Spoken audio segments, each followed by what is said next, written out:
I saved $500 in 30 days using just these 3 hacks. No extra job, no side hustle.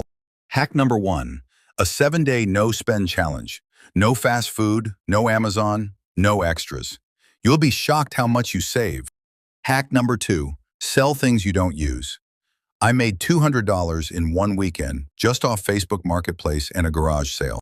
Hack number 3, set up an auto transfer. Even $5 a day. You won't miss it, but your savings will grow fast. Small moves, big results. Like, share, and subscribe for more real tips. Right here on Life on a Ledger. Remember, start budgeting smart today.